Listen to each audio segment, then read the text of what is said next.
So in this new mission that we're showing today, there is a willingness from our side to break the pattern in the game, so that you not always do the same thing. You don't always like go to a place and assassinate a target and go. In this case, you think you're gonna do that, but instead you realize that this is a costume party, and your target is actually could be one of 3 women, because all of them are sisters, the Boyle sisters.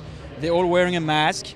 And so part of the game is going to yourself go into the party with your mask, so it's appropriate, and mingle around with people, talk, try to gather clues, and hopefully figure out who is your target.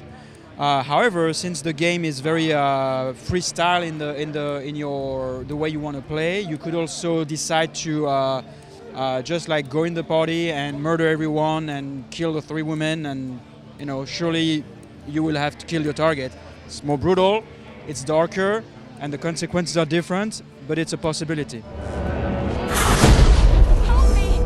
So throughout the game, there is a way to not kill anyone. So here it's true too for the Boyle party. Once you've identified who's your target, you can eliminate her in a non-lethal way.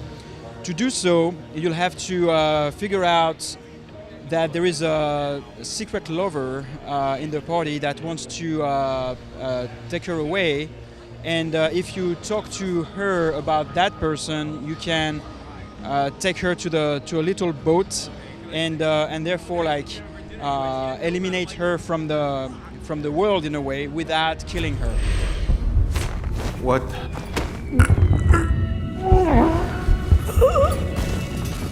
Yeah, so aside from the very direct, action-oriented kind of playstyle that you could choose as a player, there is other ways, such as, if you sneak, if you overhear conversations, you use Blink to teleport from, high spots to high spots, and then take your target maybe by just choking them, and then doing other kind of action, including the non-lethal actions, to finish the game. You can literally finish the game without killing anyone, and it is very satisfying. It's hard, but it is very satisfying. I'll have you gripped and put to work in the... When we created Dishonored, it's a new IP, so it's very hard to communicate what is special about it. And so there are obvious ways, such as the visuals. Obviously, the world is its own world, and the style itself, the palettes and the treatment of the textures, that's the only thing that is easy to communicate.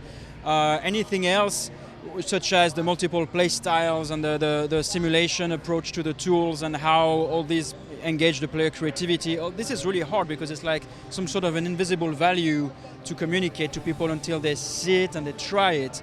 So I think it was a challenge, and I think by what really we wanted to tell the players here is that it's a little bit of the game where you play your own way, and we provide you tools, and you get to explore the systems yourself and figure out your own play style.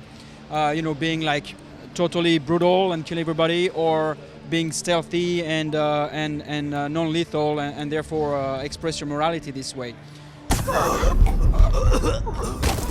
I do think there is a French vibe, a French game design philosophy. I wouldn't say that every French game has got that vibe you're talking about, but I think, yeah, obviously the Alone in the Darks and the Another World were really great, and they were inventing new things, really, things that were never been seen before. And I think the sensitivity of the French developers is usually more towards the art and the emotions, maybe less on the production and packaging it as something that is finished and playable.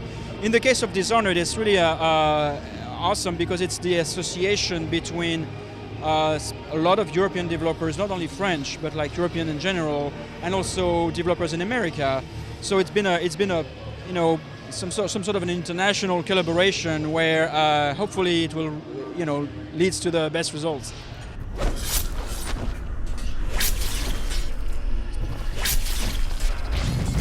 We deliberately treat the outsider as as mysterious, like he's neutral in a way. Is the god and the devil at the roll into one character. Is more like an observer than a judge.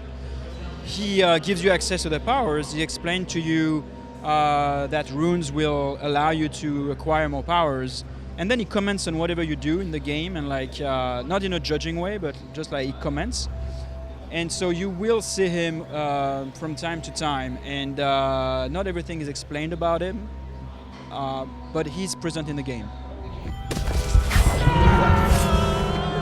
Debated for a long time if we should have some sort of a try before you buy area when it comes to acquire and upgrade powers, and we decided not to, because we think it's a little more impactful in terms of the emotional impact of like having to choose and then stick to your choice. This rather than just like, okay, I'm gonna go back to the store and trade it back for another power, which a little more like suddenly feels a little more like a game. So eventually that was a deliberate decision, but there's no mode where you can just have all the powers and play with them at the same time.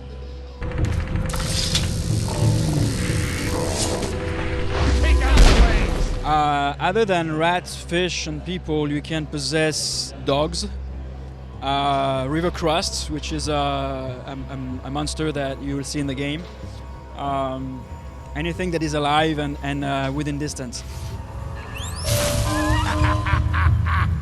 Never gets old.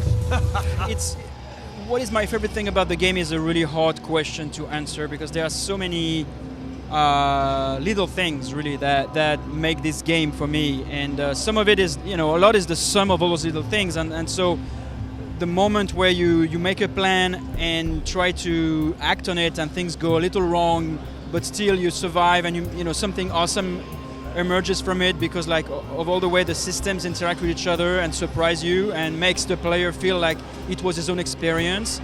That's really, fundamentally that's what I love about that game.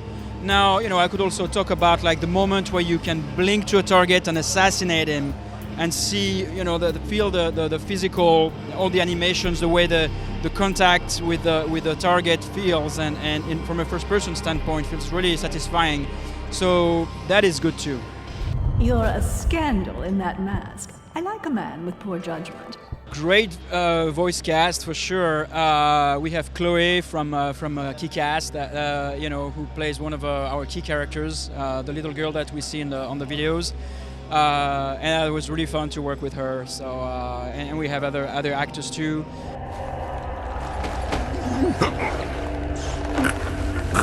The PC version is playable, by the way, with the joypad, and also the interface is totally different. It's been, the sensitivity of the auto targeting and all those things have been specifically designed for PC, so the difficulty is addressed.